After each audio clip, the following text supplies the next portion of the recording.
जी बिस्मिल्लाहिर्रहमानिर्रहीम अस्सलाम वालेकुम वरहमतुल्लाहि वबरकातुहू। दोस्तों उम्मीद करदा सारे भाई खैरियत नाल होणगे। अज आए हैं जी रग रैके दे विच साडे MPA साहब तारक रैका साहब उन्हां दे फार्म ते उन्हां दे फार्म दी सारे माल दी वीडियो दिखाण लगे हैं तुहानूं। वीडियो दे नाल मुकम्मल जुड़े रहे जे और जिहड़े भाइयां ने चैनल नूं सबसक्राइब नहीं कीता चैनल नूं सबसक्राइब कर लैण, बैल आइकन दे बटन नूं दबा के आल नोटिफिकेशन ते क्लिक कर लैण ताकि हर नई आने वाली वीडियो दी नोटिफिकेशन तुहानूं बर वक्त मिलती रहे। वीडियो दे विच कमेंट च तुसीं सारे दोस्तां ने दसना है तुहानूं माल किस तरह दा लग्गा रैका साहब दा। माशाअल्लाह स्टार्ट करते हैं जी। पहली मझ तो रैका साहब एक मझ लैके आए ने, कल मझ उतरी है। बड़ी खूबसूरत नवाब जी मझ है, बड़े हाइट की मालक है, बड़ा खूबसूरत मझ कोल हवाना है, जट ब्लैक है, टोटल काली है मझ। सिंग मीने ने, डेढ़ डेढ़ उंगल के सिंग ने और दोवें ही हिलदे ने और एडी जवान मझ घट तुहानूं वेखण नूं मिली होएगी सोशल अकाउंटां दे उत्ते। और जिन्नियां साडे भाइयां ने फील्ड च मच्छी देखियां होणगियां ते जिड्डी जवान मझ तुहानूं घट वेखण नूं मिलेगी। वीडियो नूं मुकम्मल देखिया जे उहनूं मझ नूं भी असीं दरम्यान च रखांगे वीडियो दे। तुहानूं दिखाने आ स्टार्ट तो मझ। दोस्तों मझ देख सकते हो माशाअल्लाह हाइट इस मझ दी भी जिहड़ी है कोई छोटी नहीं है, तकरीबन 5.5 फुट हाइट है और खून जिहड़ा प्योर नीली दा है। दोस्तों मझ दिखाने आ तुहानूं मुकम्मल। दोस्तों मझ दी वात, अख, सिर, सिंग, गर्दन, कवे दी हड्डी, वक्खी, पुट्ठा, मझ दा पेट, मझ दा हवाने दी बनावट और डेढ़ डेढ़ गिठ ते लग्या होया थण जिहड़ा है ना, देख सकते हो तुसीं माशाअल्लाह इंतहाई खूबसूरत। यह मच्छी जी प्योर नीली दियां ने, इन्हां च होर किसी खून दा रला नहीं है। मझ दा पैर, मझ दा पट, मझ दी पूछल देखो तुसीं माशाअल्लाह।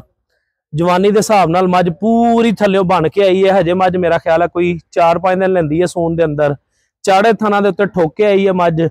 मझ दे कोल दोस्तों देख लो तुसीं मझ दा चौथा पंजवां सूआ है और मझ दे कोली दा साइज बिल्कुल निक्का जिहा है। इस तरह दी चंगियां मच्छी गवाल दे विच या शौक दे नाल फार्मर ने रखियां होण, ना गवाल च मार दिंदियां ने ते ना शौक च माल दिंदियां, शौक दे विच मार दिंदियां ने। दोस्तों माशाअल्लाह बड़ी नवाब जी मझ है और बड़ी खूबसूरत मझ है। इस मझ दे उत्ते गल्लां कढ़ीए ते बहुत गल्लां ने अजे, लेकिन वीडियो चूंकि असीं कोशिश करनी है साडी 9-10 मिनट दी होवे, असीं नाल नाल दूसरा माल भी तुहानूं दिखाना है। दोस्तों दूसरी मझ तुहानूं दिखाण लगे हैं जिस तरह साडे शौकीन कहंदे ने प्योर किंगरी वाला सिंग। पिछे है मझ जनाब, प्योर नीली का खून है। मझ दे कोल मझ दे खड़े होने का जिहड़ा स्टाइल है वह भी तुसीं चैक करो माशाअल्लाह। मीडा मूँह है मझ कोल, छोटा मूँह है, मूँह बारीक है, सिर जिहड़ा है वह चैड़ा है, और सिंग जिहड़ा किंगरी नाल भरिया पिया है, गर्दन बरीक है, मझ दी हड्डी शड्डी सारी सोहनी है। मझ चूंकि खांगड़ हुई है, खांगड़ का फिर हवाने का की देखना होंदा है, लेकिन मझ दी चाल ढाल तुसीं चैक करो माशाअल्लाह। आम मच्छी हार नहीं चलती, मझ जो खड़ी होने का स्टाइल मझ का चेक करो दोस्तों। बिल्कुल छोटा जिहा मुट्ठी मुट्ठी थाना है मझ कोल, कोली मझ कोल कोई नहीं है। लम्बे पै के देखोगे तुहानूं धुन्नी भी नहीं लभन लगी मझ दे कोल। और मझ दे उत्ते पशम देखो तुसीं, मेरा अंदाजा भी तीसरा चौथा सूआ है, लेकिन मझ दी बच्ची है जी। शौकीन हज़रात कमेंट दे विच लाजमी दस्सिया जे रत्ती मझ तुहानूं किस तरह दी लगी। दोस्तों मेरी अपनियां फेवरेट मझां दे विचों मैं उस मझ नूं ज़्यादा पसंद करदा वां। बहुत सारे फार्मर पुछदे ने कि तुहानूं किहड़ी मझ पसंद है। दोस्तों यह मझ है, मझां सारियां मैनूं पसंद आंदियां ने, लेकिन इस मझ दे विच एक बड़ी खूबसूरत चीज़ है और मैं अज तक खोटी मझ नहीं देखी जिहड़ी इस मझ दे विच खासियत है। जिहड़ी मझ दा बैनी वाली साइड दा अगला थन चिट्टा होएगा ना, वो मझ कदी भी खोटी नहीं निकलण लगी, उस हमेशा चंगी निकलेगी। अख देखो माशाअल्लाह मझ दी किन्नी मोतियां हार चमकन रही है।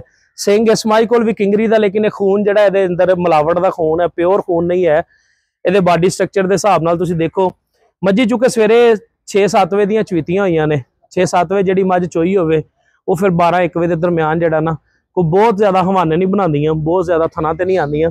ये मझी रूटीन दियां गवाल च चलण वालियां मझियां ने, उन्होंने रखियां शौक तो ने, लेकिन गवाल च सारियां चल रही ने माशाअल्लाह। 1 to ऑल सारा ही माल जिहड़ा ना रैका साहब दे कोलों बड़ा ही खूबसूरत है। बड़ियां नवाबजियां मच्छी ने और बड़ियां खून खानदान वाली मझां ने। इस तरह ही तुहानूं वारी वारी दिखाने सारियां मच्छी। दोस्तों देख सकते हो तुसीं माशाअल्लाह, यह भी मझ अख जिहड़ी है वह नीली है मझ दे कोल, मानकी नहीं है। नीली दे विच कालियां अखी भी पाईयां जांदियां ने, नीली अखी भी पाईयां जांदियां ने, और मझां दे विच माशाअल्लाह सारियां दा स्ट्रक्चर बिल्कुल सेम है मच्छी दा। चल पुत्तर। दोस्तों देख सकते हो कितनी बरीक गर्दन है मझ कोलों, लंबी कितनी गर्दन है। बस वीडियो च कुछ वीडियो वाले बंदे नूं देख के परेशान हो रही है मझ, तां करके सिर चुक्या होया। कोली दा साइज चेक करो, पंजा देखो, लत्त देखो, वक्खी देखो जनाब, एक मुट्ठी दे बराबर वक्खी नहीं है। थन देखो मुट्ठी मुट्ठी दोहरा थन लग्या है मझ कोल। चल पुत्तर। दोस्तों पिछली साइड तो देखो तुसीं मझ माशाअल्लाह पूरियां बनावटां मझ दियां हवाने दियां बड़ियां खूबसूरत ने।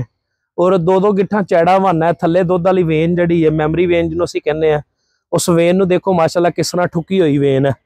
ਮੱਝੀ ਚੁੱਕੇ ਚੁਆਈ ਹੋਈ ਹੈ 11-12 ਵਜੇ ਦੀ, ਉਸ ਹਿਸਾਬ ਦੇ ਨਾਲ ਮੱਝੀ ਸਵੇਰ ਚੁਆਈ ਹੋਈ ਹੈ ਦੋਸਤੋ ਤਕਰੀਬਨ 6 ਵਜੇ ਦੀ। ਹੁਣ 11-12 ਵਜੇ ਦਾ ਟਾਈਮ ਹੈ, ਸ਼ਾਮੀ 6 ਵਜੇ ਪਹੁੰਚਦਾ ਤਕਰੀਬਨ। ਅਜੇ ਬਹੁਤ ਟਾਈਮ 6 ਘੰਟੇ ਆਏ ਨੇ, ਹਜੇ 50% ਟਾਈਮ ਗੁਜ਼ਰਿਆ। ਔਰ ਮਾਸ਼ਾਅੱਲਾ ਮੱਝੀ ਹਜੇ ਜਿਹੜਾ ਨਾ ਹਵਾਨਿਆਂ ਦੇ ਵਿੱਚ ਦੁੱਧ ਉਮੀਦ ਕੀਤੀ ਜਾ ਸਕਦੀ ਹੈ। ਵੀਡੀਓ 'ਚ ਤੁਸੀਂ ਵੀ ਕਮੈਂਟ 'ਚ ਦੱਸਣਾ ਕਿ ਮੇਰਾ ਅੰਦਾਜ਼ਾ ਗਲਤ ਤੇ ਨਹੀਂ ਹੈ। ਕਮ ਅਜ਼ ਕਮ 5-5 6-6 ਕਿਲੋ ਮੱਝੀ ਇਸ ਟਾਈਮ ਹਵਾਨੇ ਦੇ ਅੰਦਰ ਦੁੱਧ ਚੁੱਕ ਕੇ ਖੜੀਆਂ ਨੇ। ਦੋਸਤੋ ਇੱਕ ਇਹ ਮੱਝ ਹੈ, ਅੱਗੇ ਉਹ ਤੁਹਾਡੇ ਪਿੱਛੇ ਮੱਝ ਦੇਖ ਲਓ ਤੁਸੀਂ ਦੋਸਤੋ, ਦੇਖ ਸਕਦੇ ਹੋ ਖਾਗੜ ਹੈ ਮੱਝ, ਲੇਕਿਨ ਇਸ ਮੱਝ ਦੇ ਕੋਲ ਜਿਹੜਾ ਚੋਕੜਾ ਹੈ ਨਾ, ਚੋਕੜਾ ਅਸੀਂ ਕਹਿੰਦੇ ਇਸ ਪਿਛਲੇ ਹਿੱਸੇ ਨੂੰ, ਇਸ ਹਿੱਸੇ ਨੂੰ ਚੋਕੜਾ ਕਹਿੰਦੇ ਆ ਦੋਸਤੋ। ਇੱਕ ਤੇ W ਬਣਿਆ ਹੋਇਆ ਜਿਹਨੂੰ ਅਸੀਂ, ਇੱਕ ਗਾਣਾ ਵੀ ਹੈ ਕਿ ਮੁੱਛ W ਵਰਗੀ ਜੱਟ ਦੀ। ਦੋਸਤੋ ਇਹ ਜਨਾਬ ਉਹ ਚੀਜ਼ ਹੈ। ਖੁੱਡਾ ਮੱਝ ਦਾ ਬੜਾ ਪਿਆਰਾ ਹੈ। ਮੱਝ ਦੇ ਕੋਲ ਖੁੱਡੇ ਦਾ ਸਾਈਜ਼ ਦੇਖੋ ਕਿੰਨਾ ਚੌੜਾਈ ਦੇ ਵਿੱਚ ਹੈ। ਖਾਗੜ ਹੈ ਮੱਝ, ਲੇਕਿਨ ਪੰਜੇ ਦੇਖੋ। ਬਹੁਤ ਸਾਰੇ ਸ਼ੌਕੀਨ ਸਾਡੇ ਜਿਹੜੇ ਨੇ ਇਸ ਜਿਸਮ ਦੇ ਉੱਤੇ ਦਾਗਾਂ ਨੂੰ ਬਹੁਤ ਜ਼ਿਆਦਾ ਪਸੰਦ ਕੀਤਾ ਜਾਂਦਾ ਹੈ। ਪੈਰਾਂ ਦੇ ਵਿੱਚ ਚਿੱਟੇ ਧੋਤੇ ਔਰ ਪੂਛਲ ਉੱਤੇ ਤੀਕਰ ਝੋਟੀ ਧੋਤੀ ਹੋਈ ਦੋਸਤੋ, ਸਿਰ ਦੇ ਉੱਤੇ ਬੋਲ ਤੇ ਪਲੱਸ ਮੁੱਛ ਬੱਗੀ, ਅੱਖ ਮਾਣਕੀ। ਇਹ ਚੀਜ਼ ਬੜੀ ਪਸੰਦ ਕਰਦੇ ਨੇ ਸਾਡੇ ਬਹੁਤ ਸਾਰੇ ਦੋਸਤ। ਬਹੁਤ ਸਾਰੇ ਦੋਸਤ ਸਾਡੀਆਂ ਜੱਟ ਬਲੈਕ ਮੱਝੀ ਜ਼ਿਆਦਾ ਪਸੰਦ ਕਰਦੇ। ਦੋਸਤੋ ਤੁਹਾਨੂੰ ਹੁਣ ਉਹ ਮੱਝ ਦਿਖਾਉਣ ਜਾ ਰਹੇ ਹਾਂ ਜਿਹੜੀ ਮੱਝ ਦਾ ਤੁਹਾਡੇ ਨਾਲ ਸਟਾਰਟ ਤੇ ਜ਼ਿਕਰ ਕੀਤਾ ਸੀ ਕਿ ਰੈਕਾ ਸਾਹਿਬ ਕੱਲ ਖਰੀਦ ਕਰਕੇ ਲਿਆਏ ਨੇ। ਅਸੀਂ ਉਹਨਾਂ ਨੂੰ ਮੁਬਾਰਕਬਾਦ ਵੀ ਪੇਸ਼ ਕਰਦੇ ਹਾਂ ਕਿ ਉਹਨਾਂ ਨੇ ਆਪਣੇ ਸ਼ੌਕ ਨੂੰ ਮਾਸ਼ਾਅੱਲਾ ਇਸ ਲੈਵਲ ਤੇ ਹੁਣ ਬਣਾ ਲਿਆ। ਸਾਰੀਆਂ ਮੱਝੀ ਚੰਗੀਆਂ ਬਣਾ ਲਈਆਂ ਨੇ। ਇਹ ਜਨਾਬ ਮੱਝ ਹੈ ਰੱਤੇ ਰੰਗ ਦੀ, ਦੂਸਰੇ ਸੂਏ ਮੱਝ ਹੈ ਦੋਸਤੋ। ਦੇਖ ਸਕਦੇ ਹੋ ਤੁਸੀਂ ਕਿ ਜਿਹੜੇ ਵੀ ਬੰਦੇ ਕੋਲੋਂ ਮੱਝ ਆਈ ਹੈ ਉਹ ਬੰਦੇ ਨੇ ਮੱਝ ਨੂੰ ਮਾਸ਼ਾਅੱਲਾ ਪੂਰੇ ਚਾਵਾਂ ਨਾਲ ਸਾਂਭਿਆ, ਸ਼ੌਕ ਨਾਲ ਸਾਂਭਿਆ। ਔਰ ਮੱਝ ਦਾ ਵਜ਼ਨ ਮਾਸ਼ਾਅੱਲਾ, ਮੱਝ ਦੀ ਹਾਈਟ, ਮੱਝ ਦਾ ਸਿੰਘ ਦੇਖੋ ਤੁਸੀਂ ਦੋਸਤੋ। ਇਹਨੂੰ ਕਹਿੰਦੇ ਅਸੀਂ ਢੇਲੀਆਂ ਮੀਨੀਆਂ, ਜਿਨ੍ਹਾਂ ਦੇ ਸਿੰਘ ਇਸ ਤਰੀਕੇ ਦੇ ਨਾਲ ਹਿਲਦੇ ਨੇ। ਗੱਟਕਾਨੀ ਜਿਹੜੀ ਆ ਵੀ ਚਾਂਦੀ ਸੋਨੇ ਦੀ ਪਾਈ ਹੋਈ ਹੈ ਮੱਝ ਨੂੰ, ਜਿੰਨੀ ਮਾਸ਼ਾਅੱਲਾ ਖੂਬਸੂਰਤ ਹੈ। ਹਵਾਨੇ ਦੀ ਬਣਾਵਟ ਇਹਦੀ ਪਿਛਲੀ ਸਾਈਡ ਤੋਂ ਹੈ, ਜ਼ਰਾ ਘੁੰਮ ਕੇ ਇੱਕ ਦਫਾ ਦੋਸਤੋ। ਮੱਝ ਦੀ ਲੈਂਥ ਦੇਖੋ, ਮੱਝ ਦਾ ਪੁੱਠਾ ਦੇਖੋ, ਮੱਝ ਦਾ ਖੁੱਡਾ ਦੇਖੋ। ਮੱਝ ਕ੍ਰੋਸ ਦੇ ਅੰਦਰ ਹੈ, ਲੇਕਿਨ ਸਾਂਭਣ ਵਾਲੇ ਨੇ ਵੀ ਅਖੀਰ ਕਰਤੀ ਹੈ ਤੇ ਚੋਰ ਸਾਹਿਬ ਨੇ ਖਰੀਦਣ ਵਾਲੀ ਵੀ ਅਖੀਰ ਕਰ ਦਿੱਤੀ ਹੈ। ਇਸ ਤਰ੍ਹਾਂ ਦੀਆਂ ਸੋਹਣੀਆਂ ਮੱਝੀ ਘੱਟ ਲੱਭਦੀਆਂ ਨੇ ਮਾਰਕੀਟ ਦੇ ਅੰਦਰ। ਸਾਡੇ ਬਹੁਤ ਸ਼ੌਕੀਨ ਨੇ ਪਾਕਿਸਤਾਨ ਦੇ ਅੰਦਰ ਜਿਨ੍ਹਾਂ ਨੇ ਸਾਂਭੀਆਂ ਨੇ, ਲੇਕਿਨ ਬਹੁਤ ਘੱਟ ਹੀ ਮੱਝੀ ਐਸੀਆਂ ਨੇ ਜਿਹੜੀਆਂ ਇੰਨੀਆਂ ਸਾਂਭ ਕੇ ਲੋਕ ਮੱਝੀ ਸੇਲ ਕਰਦੇ ਨੇ ਜਾਂ ਰੱਖਦੇ ਨੇ। ਦੋਸਤੋ ਇੱਕ ਇਹ ਮੱਝ ਆ, ਦੇਖ ਸਕਦੇ ਹੋ ਤੁਸੀਂ ਮਾਸ਼ਾਅੱਲਾ। ਥਣ ਦੇਖੋ ਮੱਝ ਦੇ ਕੋਲ, ਮੁੱਠੀ ਮੁੱਠੀ ਥਣ ਹੈ, ਦੋਹਰਾ ਥਣ ਹੈ। ਇਹ ਵੀ ਮੱਝ ਤਕਰੀਬਨ 5-6 ਮਹੀਨੇ ਦੀ ਸੂਈ ਹੈ।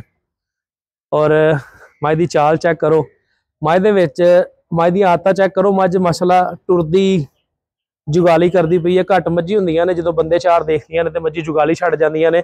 ਇਹ ਮੱਝ ਉਸ ਦੌਰਾਨ ਵੀ ਜੁਗਾਲੀ ਕਰਦੀ ਪਈ ਹੈ।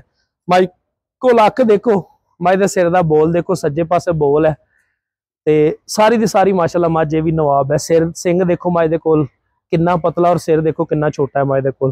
ਦੋਸਤੋ ਮੱਝੀ ਦੇਖ ਚੁੱਕੇ ਹੋ ਤੁਸੀਂ, 1 ਬਾਈ 1 ਨਹੀਂ ਦਿਖਾ ਸਕਦੇ ਸਾਰੀਆਂ ਮੱਝੀ, ਕਿਉਂਕਿ ਮੱਝੀ ਕੁਝ ਡਰਦੀਆਂ ਵੀ ਨੇ ਵਿੱਚੋਂ। ਤੇ ਇਹ ਉਹ ਮੱਝ ਹੈ ਜਿਹਦਾ ਜ਼ਿਕਰ ਹੋਇਆ ਸੀ ਤੁਹਾਡੇ ਨਾਲ। ਮਾਸ਼ਾਅੱਲਾ ਦੇਖ ਸਕਦੇ ਹੋ ਤੁਸੀਂ, ਕਿਸੇ ਵੀ ਪਾਸੋਂ ਜਿਹੜਾ ਨਾ ਮੱਝ ਨਾ ਮੁਕੰਮਲ ਨਹੀਂ, ਸਾਰੀ ਦੀ ਸਾਰੀ ਮੁਕੰਮਲ ਹੈ ਮੱਝ। ਇਹ ਬਾਕੀ ਸਾਰਾ ਮਾਲ ਹੈ ਰੈਕਾ ਸਾਹਿਬ ਦਾ। ਕੁਛ ਮੱਝੀ ਜਿਹੜੀਆਂ ਨੇ ਉਹ ਦੂਸਰੇ ਵਾੜੇ ਦੇ ਅੰਦਰ ਨੇ। ਇਹ ਉਹ ਮੱਝੀ ਨੇ ਜਿਹੜੀਆਂ ਦੋਤੇ ਚੱਲ ਰਹੀਆਂ ਨੇ ਜਾਂ ਰੈਡੀ ਟੂ ਕਾਮਿੰਗ ਹੈ। ਇਸ ਟਾਈਮ ਜਿਹੜੀਆਂ 2 ਮੱਝੀ ਸਾਰਿਆਂ ਨਾਲ ਜ਼ਿਆਦਾ ਪਸੰਦ ਆਈਆਂ ਨੇ, ਉਹਨਾਂ 'ਚ ਇਹ ਮੱਝ ਜਿਹੜੀ ਸਭ ਨਾਲ ਪਹਿਲੇ ਨੰਬਰ ਤੇ ਮੈਂ ਤੁਹਾਨੂੰ ਗੱਬਨ ਦਿਖਾਈ ਹੈ। ਦੇਖ ਸਕਦੇ ਹੋ ਦੋਸਤੋ ਤੁਸੀਂ ਮਾਸ਼ਾਅੱਲਾ ਹਵਾਨੇ ਦੀ ਬਣਾਵਟ ਔਰ ਹਵਾਨੇ ਦਾ ਸਾਈਜ਼। ਇਹਦੇ ਨਾਲ ਜਿਹੜੀ ਰੱਤੀ ਮੱਝ ਤੁਹਾਨੂੰ ਦਿਖਾਈ ਹੈ ਦੋਸਤੋ, ਉਹ ਅੱਗੇ ਖੜੀ ਹੈ ਦੂਸਰੀ ਸਾਈਡ ਤੇ।